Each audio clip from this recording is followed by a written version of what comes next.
You know what really gets to me? We're all running around like chickens with our heads cut off, buying more stuff, doing more things, and somehow feeling more stressed than ever. Meanwhile, there's this whole country, Japan, where people seem to have figured out something we haven't. They live longer, they're happier, and they've got this calm way about them that just makes sense. What's their secret? Well, it turns out they've been practicing something for thousands of years that we're just now catching on to. And today, we're going to talk about 10 powerful lessons from Japanese minimalism that can completely change how you handle stress, manage your emotions, and find real peace in your daily life. Trust me, by the end of this, you're going to look at your life completely differently. Lesson number 1, Ma, the magic of empty space. All right, let's start with something that's going to blow your mind. The Japanese have this concept called Ma, and honestly, when I first heard about it, I thought it was the simplest thing ever. But then it hit me. We've completely forgotten how to do this in our culture. Ma is basically about empty space, but not just any empty space, purposeful empty space. You know when you walk into one of those fancy Japanese restaurants and everything just feels so calm and peaceful? That's Ma at work. They're not cramming every inch full of decorations and noise. They're letting things breathe. Now here's where it gets interesting for us. We can use Ma in our daily lives, and it works like magic for our emotions. Instead of jumping from one task to another, try taking just a minute between activities. Don't immediately respond to that text that got you worked up. Let it sit for a few minutes. Give yourself some breathing room. I started doing this myself, and you wouldn't believe the difference. When my neighbors started complaining about something ridiculous, instead of jumping right into an argument, I just paused. Let the silence hang there for a moment, and you know what happened? The whole situation just deflated. That's the power of Ma. It gives everyone, including your own emotions, room to settle down. Lesson number 2, Wabi-sabi, your flaws are beautiful. Now this one's going to make you feel a whole lot better about yourself. The Japanese have this beautiful way of looking at imperfection called wabi-sabi. And before you roll your eyes thinking this is some new age nonsense, hear me out. You know that old wooden table you've got that's got scratches and dings all over it? Most of us would either try to fix it or feel embarrassed about it. But Wabi-sabi says those scratches tell the story of all the family dinners, the homework sessions, the conversations that happened there. Those flaws are actually what make it beautiful and meaningful. Same goes for us, folks. Those worry lines around your eyes, they come from years of caring about the people you love. That gray hair you keep dyeing, it's proof you've lived through decades of experiences, good and bad. We spend so much time and money trying to look perfect, but what if we stopped for a minute and appreciated the stories our imperfections tell? When we start seeing our struggles and our scars as part of our unique story instead of things to hide, something amazing happens. We stop being so hard on ourselves. We stop comparing ourselves to everyone else. And honestly, that's when real peace starts to kick in. Lesson number 3, Mono no aware. Everything changes, and that's okay. Now, here's something that might sound sad at first, but stick with me because it's actually incredibly freeing. The Japanese have this concept called mono no aware, which is basically about accepting that everything in life is temporary. Now, I know what you're thinking. Great, another reminder that nothing lasts forever. But here's the thing. When you really get this concept, it changes everything about how you handle both the good times and the rough patches. Think about it this way. That annoying coworker who drives you crazy, they won't be there forever. That difficult phase your adult kid is going through, it's temporary.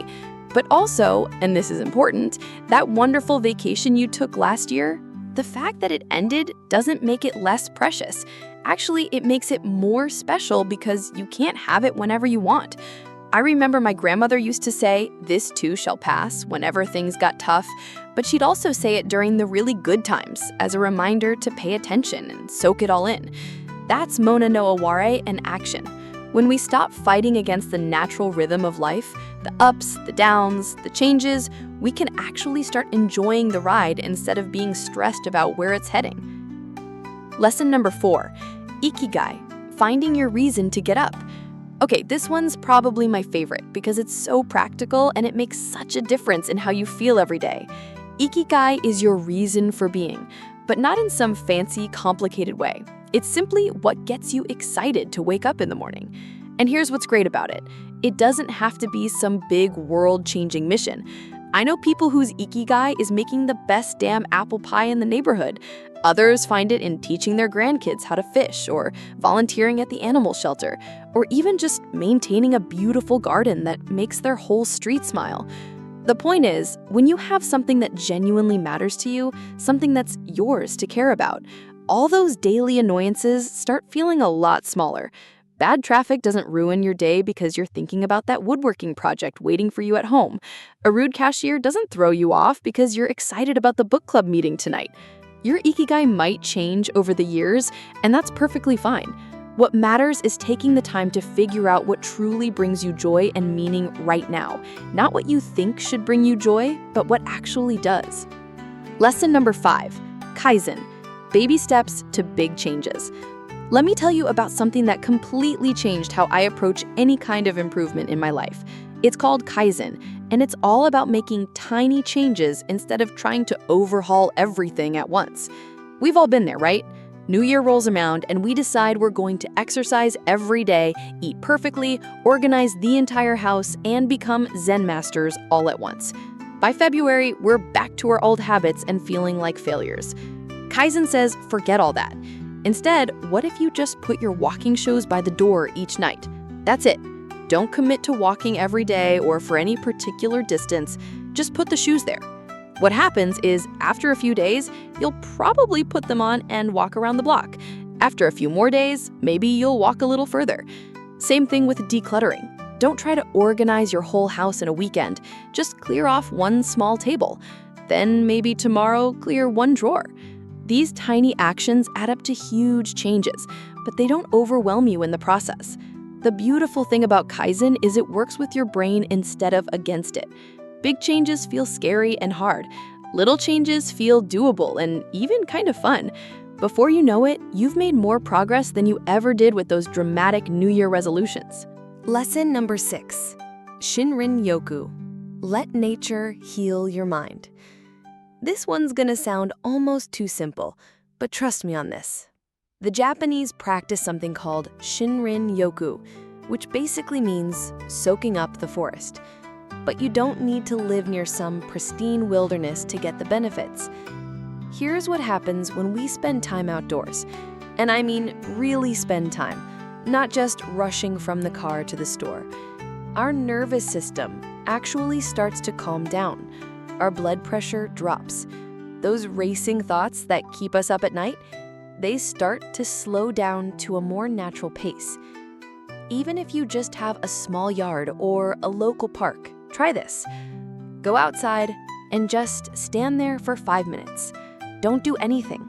Don't check your phone. Just notice what's around you. Listen to the birds, feel the breeze, watch the clouds move. It sounds boring, I know, but something magical happens when we give our brains a break from all the human-made chaos. I started doing this when I walk my dog. Instead of thinking about my to-do list or worrying about tomorrow's appointments, I just pay attention to the trees, the sky, whatever's growing in people's gardens. It's become my favorite part of the day, and I always come back inside feeling more settled and clear-headed. Lesson number 7. Clear your space, clear your mind. Now this is something that really makes sense once you experience it. The Japanese figured out long ago that when your living space is cluttered and chaotic, your mind feels cluttered and chaotic too. But when your space is clean and simple, your thoughts naturally become more peaceful. I'm not talking about having a perfect house that looks like a magazine. I'm talking about getting rid of the stuff that just sits around making you feel overwhelmed every time you look at it. You know what I mean? That pile of mail you keep meaning to deal with, the closet you can't close because it's so stuffed with things you never use, the kitchen counter covered with gadgets you bought but never touch. Start small. Pick one surface, maybe your kitchen table or your bedside table. Clear everything off it except the things you actually use regularly. See how that feels. Then maybe tackle one drawer. As you clear these spaces, notice how your mind starts to feel less cluttered too. There's something about looking around your home and seeing calm, organized spaces that just makes you breathe easier. Plus, when everything has its place, you stop wasting mental energy trying to remember where you put things or feeling guilty about the mess. Lesson number 8. Slow down and actually live your life. Now, this is something we've completely lost in our culture, and the Japanese are trying to remind us about it. Life isn't a race. We don't get extra points for doing everything as fast as possible. When's the last time you really tasted your food instead of just wolfing it down while doing something else?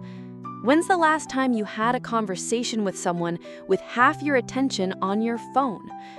We're so busy trying to get through our days that we're missing actually living them. Try this tomorrow morning. When you make your coffee or tea, don't do anything else. Just make the drink and then sit down and actually taste it. Pay attention to the warmth, the smell, the flavor. It might feel weird at first because we're so used to multitasking, but it's incredibly relaxing. Same thing with walking. Instead of rushing from point A to point B, walk at a comfortable pace and notice what's around you. Talk to your family members without the TV on in the background. Eat dinner without scrolling through your phone. When we slow down enough to actually be present for our lives, we stop feeling like we're constantly behind or missing out on something. We start appreciating what's right in front of us. Lesson number 9. Gratitude that actually changes how you feel. The Japanese have this practice called kansha that goes way deeper than just saying thank you when someone holds the door open.